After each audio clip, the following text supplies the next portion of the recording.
Assalamualaikum, selamat sore Bu Irma. Waalaikumsalam. Pun, apa sih Pun? Sehat. Amin. Pemimpin untuk kabupaten memang berarti memang Pak Maria Pesan Pak itu terpilih apa mungkin program jaringan untuk mendukung program kerja beliau. Mestinya bisa diwujudkan karena Bu Risma juga sudah menghitung berapa sih kebutuhan untuk kita menggratiskan pendidikan sampai tingkat lanjut.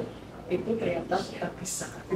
Terkait dengan pendidikan, tentunya kami ingin Kabupaten Tulungagung benar-benar bisa memaksimalkan APBD untuk memberikan terbaik untuk masyarakat Tulungagung.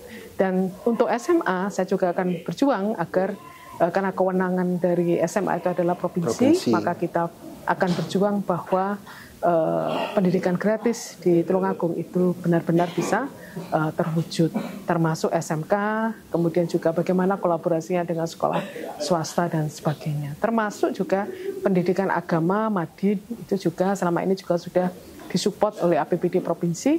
Ini kita juga akan maksimalkan kembali. Kalau dulu hanya 7, mungkin tidak penuh sampai setahun, ke depan kita ingin agar itu setahun Madin ini juga disupport oleh Provinsi Jawa Timur. Kemudian kesehatan gratis juga Tulungagung punya rumah sakit rujukan di mana secara fasilitas ya itu juga memadai sehingga pendidikan gratis kesehatan gratis yang sudah PBI, yang sudah punya BPJS itu yang di cover oleh pemerintah pusat itu dilaksanakan dengan layanan yang maksimal.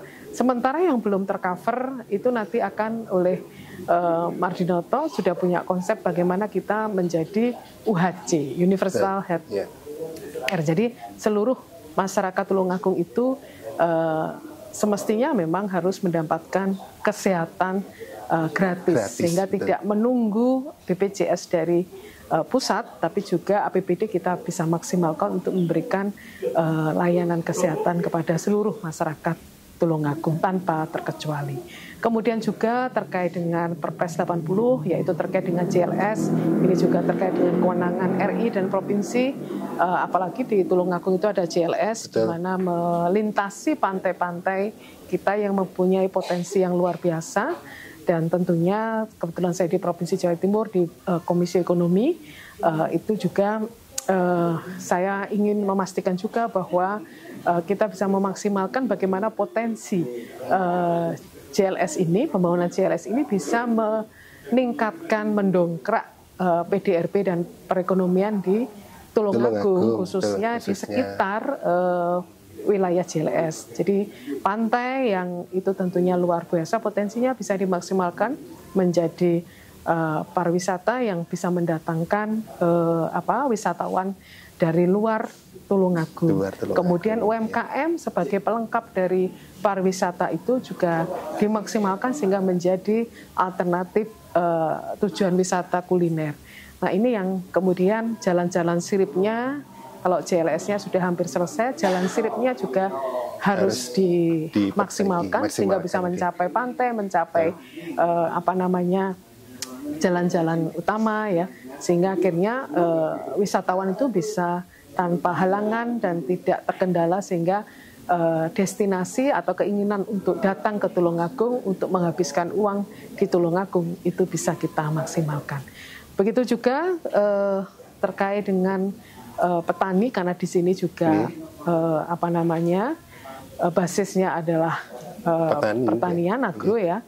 Itu tentunya terkait dengan persoalan pupuk, Pak Didik dan Pak Marioto ini concern terhadap persoalan pupuk, di mana selama ini selalu setiap tahun ada kendala terkait dengan distribusi pupuk, kuota dan sebagainya. Dan ini kita harus memitigasi sehingga Tulungagung sebagai basisnya pertanian dengan APBD kabupaten ini bisa memberikan subsidi tambahan untuk petani dan juga bagaimana menggalakkan pupuk organik yang itu bisa diproduksi oleh petani, dan itu sudah dilakukan oleh beberapa kelompok tani yang ada di Tulungagung. Tinggal kita support. Artinya kita bisa melakukan itu dengan kebijakan-kebijakan di tingkat provinsi, dengan kebijakan di tingkat kabupaten, kita bisa mengatasi masalah pupuk yang ada di sini. Kemudian juga program yang lain terkait dengan bagaimana pemberdayaan masyarakat. Tadi dikatakan insentif untuk kader-kader di lingkungan, kader-kader di desa, ada RT, RW, PKK, dan sebagainya. Itu kita maksimalkan sehingga peran masyarakat itu maksimal, optimal, sehingga bisa memberikan layanan terbaik. Tapi juga harus kita berikan penghargaan yang maksimal dengan mereka, sehingga insentif untuk kader, insentif untuk RT itu harus ditingkatkan, dan kita setuju termasuk pelatihan-pelatihan untuk peningkatan desa.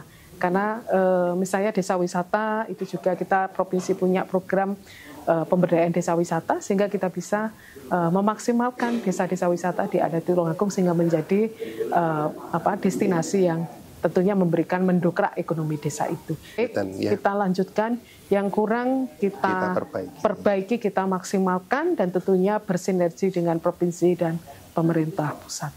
Jadi kita terutama di kabupaten punya 22 fraksi, yang 22 anggota DPR yang menjadi pendukung dari Mardinoto, ya tentunya adalah kalau 22 dari 50, ini tentunya adalah dari partai, dari 4 partai mendukung, artinya itu akan lebih mudah karena yang mendukung partainya banyak dan anggota DPRD-nya banyak. Kemudian juga kita punya DPRD provinsi dan DPR RI, artinya kita bersama-sama bergotong royong untuk terbaik untuk Tulungagung. Ya. Terima kasih Bu, sambutannya.